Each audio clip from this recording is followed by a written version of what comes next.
Hi guys, welcome to our video on how can psychology affect performance. This is our second critical question for factors affecting performance. Now, our learning goal for this entire critical question is for you to understand how psychology affects performance. Now, to go with this learning goal, we're going to have a look at a success criteria.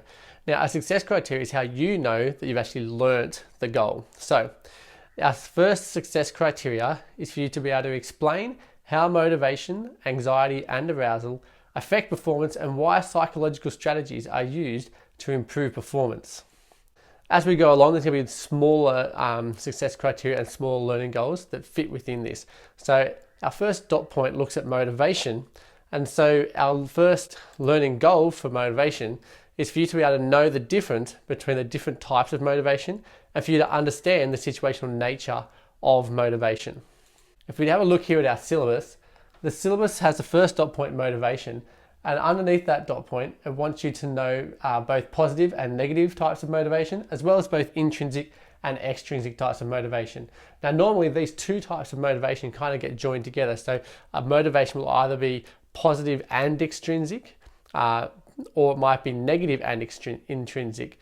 So you need to combine these, kind of like when you have to classify injuries for sports medicine. Now, our Learn 2, on the other hand, says that you need to be able to evaluate performance scenarios to determine the appropriate forms of motivation.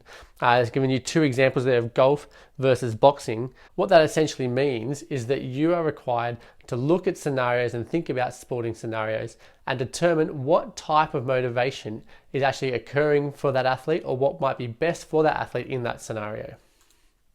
Now, our success criteria for this dot point, so the way that you're going to know that you've actually achieved and learnt the content, is for you to be able to define the different types of motivation, for you to identify 4 sports scenarios where each combination of motivation types exist. So that's combining our intrinsic and our positive, for example. And you also need to justify each scenario. So you need to be able to justify why you've decided that intrinsic positive motivation is best over a negative extrinsic type of motivation in a particular scenario. Now, when it comes to our different types of motivation, positive motivation is defined as a reward for good performance. Okay, so that means that if I want some positive motivation, there's going to be something good that comes my way when I do something good. Now, in contrast to that, negative motivation is punishment for poor performance. So, for example, if I perform well in the Australian Open, I might win, I get a whole bunch of money that comes with that. Or if I do a really poor performance, my coach then might go and punish me by giving me a whole bunch of running drills that are going to really work my cardiovascular system, wear me out. He might give me a lactic acid system training session where I'm going to vomit or something like that. But that's going to be a negative, so that's a negative type of motivation.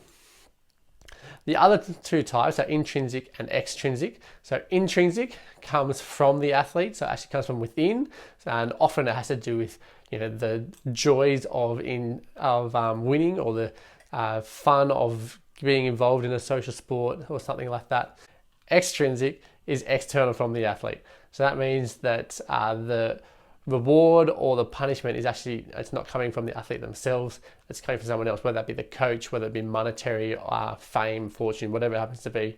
And often a lot of motivations are going to be extrinsic in their source, but essentially the best ones are actually going to be your intrinsic ones, because it's always, it's one thing to be motivated in order to get a particular amount of money or to be famous, but you're actually going to do a lot better in your sport if you're motivated sheerly by the fact that you love your sport, that you enjoy participating in it, and you really love the feelings, the endorphins that are released with that success, and you don't mind rolling the emotional roller coaster when you fail and the disappointment that comes with that as well.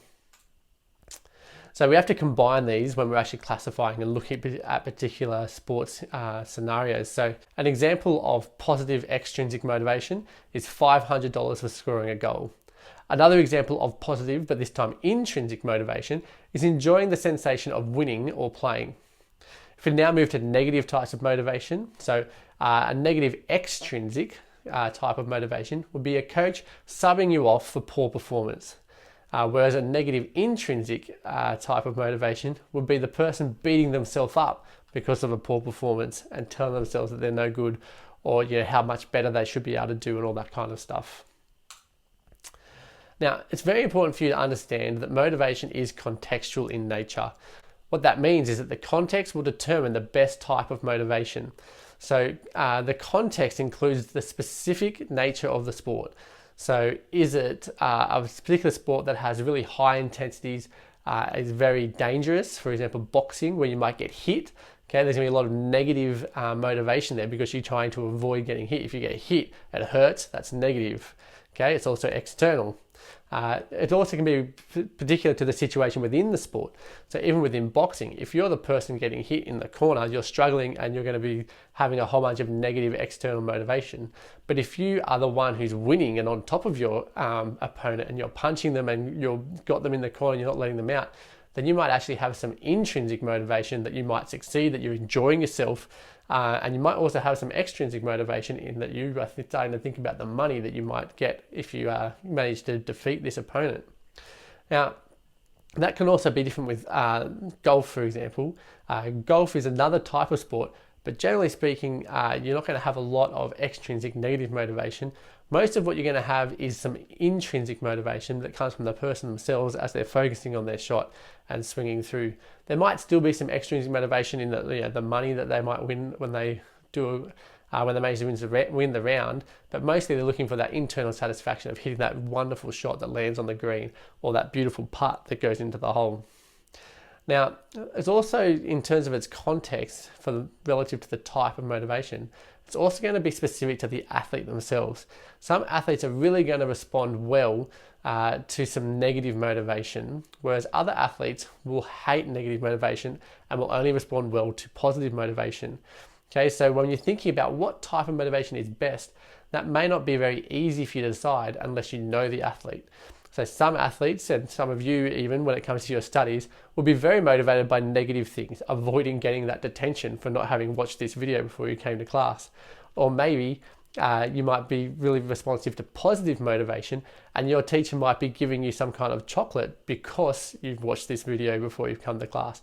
And so the same thing happens with sports. Some people respond really well to positive, some to negative, and then also the same for external and internal, so extrinsic and intrinsic. If you are someone who loves PDHP and really is getting into all this, you might be watching these just for the fun of it. Whereas other people will not. They need that extrinsic, that external motivation in order to get through stuff.